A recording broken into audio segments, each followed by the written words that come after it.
അല്ല, ഈ പ്രതിപക്ഷം ഗവൺമെന്റിനെ വിമർശിക്കുമ്പോൾ മന്ത്രിമാർക്ക് പൊള്ളും. പ്രതിപക്ഷത്തിന്റെ ധർമ്മം എന്താ? ഗവൺമെന്റിന്റെ തെറ്റുകൾ ചൂണ്ടിക്കാണിക്കുക എന്നുള്ളതാണ്. ആമയിലഞ്ചാൻ തോട്ടിൽ ജോയി എന്ന് പറയുന്ന പാവപ്പെട്ട ഒരു തൊഴിലാളി വീണപ്പോൾ അല്ലല്ലോ പ്രതിപക്ഷം ഇത് പറഞ്ഞത്, അപ്പോഴല്ല പറഞ്ഞത്.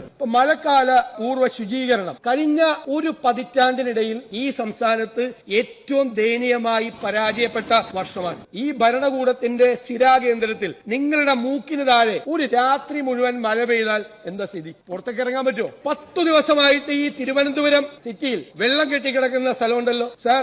ഞാൻ ജില്ലാ കളക്ടറെ വിളിച്ചു, ADM-നെ വിളിച്ചു, കോർപ്പറേഷൻ സെക്രട്ടറിയെ വിളിച്ചു, ഒരാൾ തിരിഞ്ഞു നോക്കിയിട്ടില്ല, ഒരാൾ. ഇതെല്ലാം വളരെ ഗൗരവത്തോടുകൂടി നിയമസഭയിൽ ഉന്നയിച്ച ഈ മന്ത്രിയെല്ലാം അന്ന് എന്താ ഉത്തരം പറഞ്ഞത്?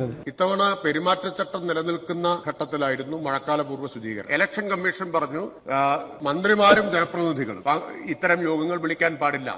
യോഗം ചേരണേനാണ് വിലക്ക്, അല്ലാതെ മഴക്കാല പൂർവ്വ ശുചീകരണം നടത്തുന്നതിന് തെരഞ്ഞെടുപ്പ് കമ്മീഷന്റെ വിലക്കൊന്നും ഉണ്ടായിരുന്നില്ല. ഉണ്ടായിരുന്നോ? കേന്ദ്ര ഗവൺമെന്റിന്റെ സ്ഥാപനമായ റെയിൽവേയും തിരുവനന്തപുരം കോർപ്പറേഷനും തമ്മിൽ ഒരു തർക്കം വന്ന പരിഹരിക്കേണ്ടത് ആരാ? സർക്കാരല്ലേ. ഇപ്പോ ഈ ജോയിയെ രക്ഷപ്പെടുത്താൻ വേണ്ടി ടൺ കണക്കിന് മാലിന്യങ്ങൾ അവിടെ നിന്ന് മാറ്റിയല്ലോ. അപ്പോൾ ഇവര് വിചാരിച്ചാൽ മാലിന്യങ്ങൾ മാറ്റാൻ പറ്റുമായിരുന്നു. പിന്നെ ആമയഞ്ചാൻ തോട്ടിൽ റെയിൽവേയുടെ സ്ഥലത്ത് മാത്രമല്ലല്ലോ മാലിന്യം. ഇപ്പൊ തകരപ്പറമ്പിൽ നിന്നാണ് അദ്ദേഹത്തിന്റെ മൃതശരീരം കണ്ടെത്തിയത്. ആ തകരപ്പറമ്പ് മാലിന്യ കൂമ്പാരമല്ലേ? ആ തകരപ്പറമ്പ് റെയിൽവേയുടെ കസ്റ്റഡിയിലല്ലല്ലോ, കോർപ്പറേഷന്റെ കസ്റ്റഡിയിലാണ്. അധികാരത്തിൽ ഇരിക്കുന്ന ആളുകൾ വിമർശിക്കപ്പെടും. അവരത് മനസ്സിലാക്കി കാര്യങ്ങൾ ചെയ്യുക. കാര്യങ്ങൾ ചെയ്ത് ഞങ്ങൾ അഭിനന്ദിക്കാം.